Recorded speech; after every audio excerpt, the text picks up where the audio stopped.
In a quiet village, nestled between rolling fields and ancient trees, there lived a dog named Bruno. Bruno was not like the other dogs in the village. While others ran freely, barking with joy and chasing butterflies, Bruno spent most of his days lying under the same old neem tree, his eyes heavy with sadness. His fur, once golden and bright, had grown dull, and his tail rarely wagged. Villagers often passed by, some offering him scraps of food, others a gentle pat. But Bruno hardly responded. He seemed lost in a world of his own, weighed down by an invisible burden. Bruno's suffering was not caused by hunger or illness. He had enough to eat, a safe place to sleep, and the shade of the neem tree to protect him from the sun. Yet every day he would let out a soft, mournful whine, as if calling out to someone who could not hear him. The other dogs wondered why Bruno was always so sad. Some thought he was simply lazy. Others believed he was just old. But the truth was, Bruno was trapped by his own thoughts. Long ago, Bruno had been the happiest dog in the village. He had a loving owner, a little boy named Arjun, who would play with him every morning and evening. They would run through the fields, splash in the river, and rest together under the stars. But one day, Arjun's family had to move to a distant city, leaving Bruno behind in the care of the villagers. Since that day, Bruno's world had changed. He missed Arjun terribly, and every moment without him felt empty. He replayed memories in his mind, clinging to the past, unable to accept the present. One afternoon, as the sun dipped low and painted the sky in shades of orange and pink, a wise old man named Hari sat down beside Bruno. Hari had watched Bruno for months, noticing the sadness in his eyes. He gently stroked Bruno's head and spoke softly.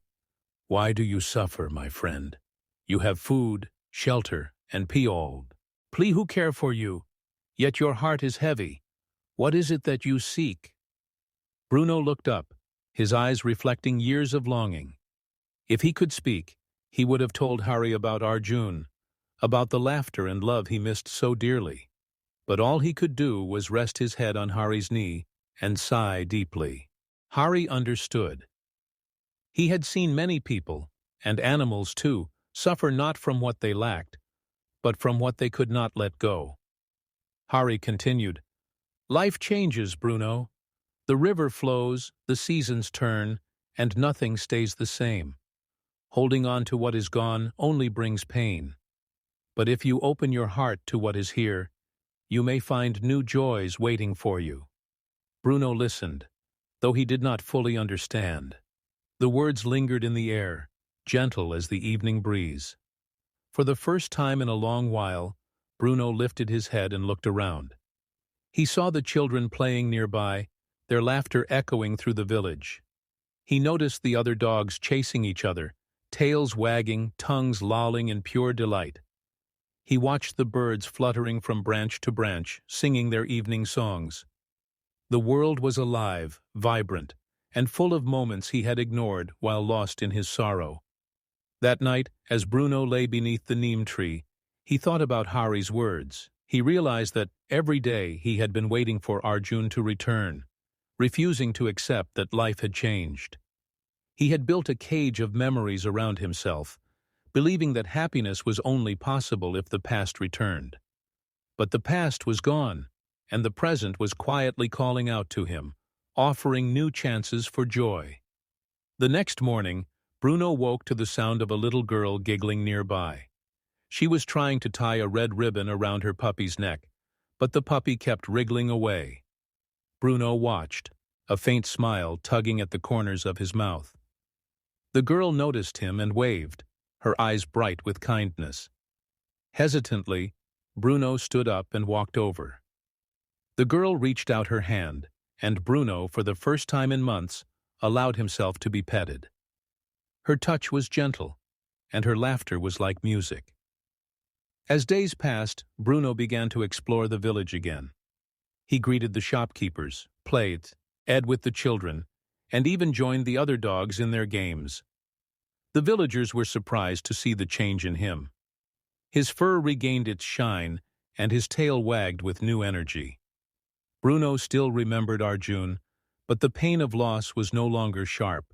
Instead, he carried those memories as a quiet warmth in his heart, while embracing the life that was unfolding before him. One evening, Hari found Bruno sitting by the river, watching the sunset. He smiled and sat beside him. "You see, Bruno," Hari said softly, "suffering ends not when life becomes perfect, but when we accept what is and open ourselves to new beginnings. The heart has room for both memories and hope. When we let go of what we cannot change, we make space for happiness to return." Bruno looked at Hari, his eyes shining with understanding. He had learned that suffering is not always about what we lose, but about what we refuse to accept. By letting go of the past and embracing the present, Bruno found peace, and with it, a new kind of happiness. So, if you ever find yourself trapped in sorrow, remember Bruno's story. Life will always bring changes, some painful, some beautiful. But when you stop clinging to what is gone and open your heart to what is here, you will discover that suffering fades and joy quietly returns.